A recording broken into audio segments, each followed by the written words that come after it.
An app crashes in the production at midnight or 2 a.m.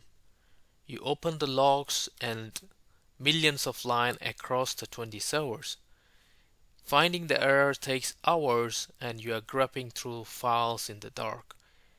ELK Stack was built to solve exactly this. In next 2 minutes you will know exactly how ELK Stack works. ELK stands for Elasticsearch Logstash and Kibana. Think of it like a 3-stage assembly line for your log data.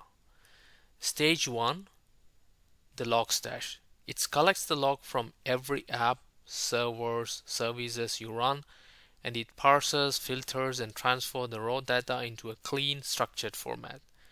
Stage 2 is Elasticsearch. It receives the processed data and indexes instantly.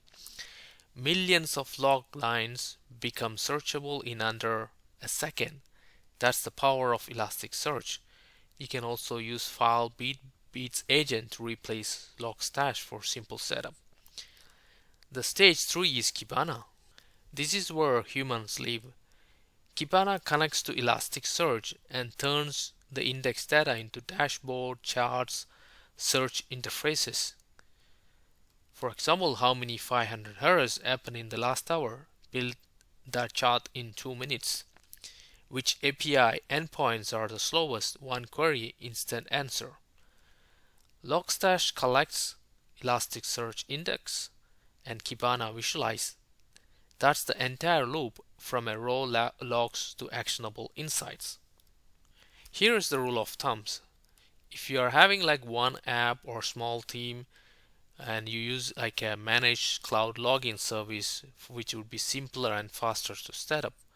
But if you have a multiple service, high volume and need a real-time search and custom dashboards, use ELK. It's the industry standard for observability at scale. The setups pay for itself. So what's the takeaway? ELK Stack turns millions of log lines into answers in seconds. ELK stand for Elasticsearch, Logstash, and Kibana. I would like to know what logging solution in your team you are using right now. Drop it in the comment section. If you liked this video and saved some time for you, hit the like button, which will help to get this video reached for more people, and subscribe. And thank you for watching. See you in the next one.